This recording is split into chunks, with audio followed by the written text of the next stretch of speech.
I think నీకున్న experience రాయలసీమలో నీకున్న ఆ బిలాంగింగ్, నాది నా ఊరు. నేను కమెంట్స్ కూడా చదువుతున్నాను కదా, అందరూ నీ గురించి చాలా మావాడు అనే ఫీలింగ్ చాలా మందికి ఉంది. ఎందుకంటే అదే చిరంజీవి గారి సక్సెస్. ఇప్పుడు రామారావు గారు, నాగేశ్వరరావు గారు, కృష్ణ గారు, శోభన్ బాబు గారు, ఆ రోజుల్లో ఆ తరం హీరోల్లో అందరూ చాలా పెద్ద పెద్ద ఆర్టిస్టులు ఉన్నారు. వాళ్ళకి ఒక టైప్ కష్టం ఉండింది. నెక్స్ట్ అన్నయ్య వచ్చేటప్పటికి వీళ్ళందరినీ దాటుకుని అన్నయ్య ముందుకు రావాలి. సో అన్నయ్య కానీ నాగార్జున వెంకటేష్ విషయంలో కూడా వాళ్ళు they had a background, but still ఈరోజు నాగార్జున చూసినా వెంకటేష్ ఒక్కొక్క సినిమాకి ఆ మెచ్యూరిటీ. ఇంకా బాలయ్య బాబా బ్లడ్లో ఉంది, ఇంకా దానికి వాళ్ళ బ్లడ్లో ఉంది. సో నేను నా అదృష్టం రామారావు గారి వంశంలో అందరితో చేశాను. కళ్యాణ్తో చేశాను, ఎన్టీఆర్తో చేశాను, జూనియర్తో, బాలయ్యబాబుతో చేశాను, పెద్ద ఆయనతో చేశాను. నా అదృష్టం అది. సో అన్ని మేజర్ చంద్రకాంత్, అలాగే ఫస్ట్ సినిమా డబ్బింగ్. అందులో ఏమనుకుంటున్నా క్లైమాక్స్ లో నన్ను కొట్టాలైనా ఫైట్ మా ఇద్దరికి. రాజు మాస్టర్ కంపోజ్ చేస్తున్నాడు ఇదే దుర్గమ్మ చెరువులో, నేను వెయిట్ చేస్తున్నాను రామారావు గారితో ఫైట్ అని. ఆయన అలా రిలాక్స్ అయ్యారు, అలా ఊగుతున్నారు. సడన్ గా ఆయన కరెక్ట్ గా టైమే 5 minutes రెస్ట్ అంటే 5 minutes పడుకుంటాడు.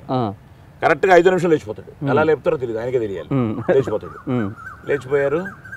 ఏం రాజు ఏమది అన్నారు. అదే సార్ కంపోజ్ చేస్తాను, ఏం చూపించండి అన్నాడు.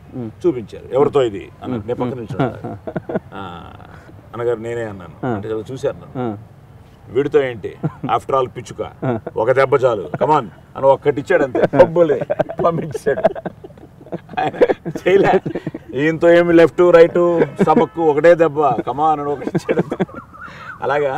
సో వాళ్ళు అది ఇంకా అన్బిలీవబుల్. బాలయ్యబాబుకి అంతే. ఈ రోజుకి రిస్క్ అన్నది వాళ్ళకి తెలియదయ్యా, రాదు అన్నది వాళ్ళ డిక్షనరీలో లేదు ఆ ఫ్యామిలీలో. అసలు ఏదైనా చేసేస్తారు. అలా ఎక్కి అక్కడి నుంచి జంప్ చేయాలంటే వెళ్ళి జంప్ చేసేస్తారు. రామారావు గారు ట్రాక్టర్ మీద నుంచి జంప్ చేయాలి, ట్రాక్టర్ మీద నుంచి డూపుని పెడితే ఒప్పుకోవాలి. ఆయనే వెళ్ళి ఎక్కి అమరీష్ పూరి బయటపోతున్నాడు. ఈయన పైన జంప్ చేసి అలా పట్టారు అంతే. ఆ ఏజ్ లో 70 అంతా అప్పుడు ఆయనకి. సో అలాగా అదొక ఇది. అన్నయ్య చిరంజీవి గారు వీళ్ళ మధ్యలో నుంచి అలా వచ్చి కష్టం. సో ఆ రిఫ్లెక్షన్స్ మీ అందరికీ ఉన్నాయి. కానీ ఆదికైనా ఒక సాయి కుమార్ ఉన్నాడు, ఇప్పుడు నీకెవరున్నారు? అలాంటిది నువ్వు ఒక ప్యాషన్తో వచ్చి కష్టాన్ని నమ్ముకుని, నీ స్క్రిప్ట్ని నమ్ముకుని, నీ టీముని నమ్ముకుని ఈరోజు నువ్వు చేసిన రెండో ప్రయత్నమే ఇంత మంచి, అంటే బస్ క్రియేట్ అవడంతో పాటు ప్రొడ్యూసర్లు హ్యాపీగా ఉన్నారు కదా, అది ఇంపార్టెంట్ కదా. ఇప్పుడు ఇందాక ఆదితో మాడుతుంటే అయిపోయిందా ఆహాకి అన్నాడు. నన్ను ఆహా వాళ్ళు చూసి తీసుకున్నారంటే హిట్ నాన్న సినిమా, లేదా ఎందుకు తీసుకుంటారు నాన్న అన్నాడు ఆది. సో నేనేమంటున్నాను ఏంటంటే అదే అడ్వాంటేజ్. నీ సినిమా చూసి ఈరోజు కుమార్ అనేవాడిని నేనే పంపించాను దగ్గరికి. నన్ను అడిగితే కుమార్ మంచి మిత్రుడు, ఎప్పటి నుంచో స్నేహితుడు, నాతో పాటు ట్రావెల్ అవుతున్నాడు. నా సినిమాలన్నీ హిందీలో డబ్బింగ్ చేసిన రోజుల నుంచి తెలుసు. అలాంటి మనిషి నేను కలవాలి, అతనికి ఏదో బజ్ అనిపించింది. వచ్చాడు, సినిమా చూశాడు, నాకు ఫోను, కొన్ని వర్డ్స్ యూస్ చేశాడు. అది వాళ్ళు చెప్తే బాగుంటుంది చూసిన తర్వాత, నేను ఇప్పుడే చెప్పకూడదు. సో అయినా సరే నాకు ఎక్సైట్మెంట్ ఏదో, ఇంకా నాకు ఏంటో తెలియదు. అక్కడక్కడ చూశాను, ఫుల్ సినిమా చూడలేదు కదా. సో భరణి గారు కూడా రేపు బాగుందిరా, భరణి గారు తీసి ఒప్పుకోరు. తులసి తనే ఫోన్ చేసి బాగుందని. భాస్కర్ భట్ల గారు నిన్న కూడా రాత్రి విషయాలకి పెట్టా, భయ్యా పాస్ అవుతామా అని మ్యూజిక్ డైరెక్టర్. ఏదో తెలియని టెన్షన్స్ మొదలైంది. ఎందుకంటే ఇప్పుడు ఇందాక ఎల్వీఆర్ ఏమన్నాడు, మీరు మాట్లాడిన దాంట్లో 50% ఉంటే డబ్బులు అంటున్నాడు.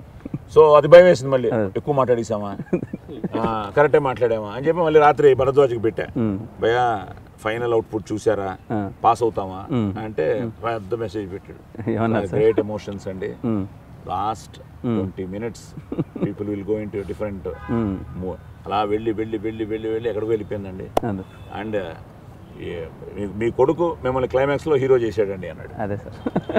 ఇలాంటి ఇంట్రెస్టింగ్ వీడియోస్ కోసం తప్పకుండా మా ఛానల్ని సబ్స్క్రైబ్ చేయండి.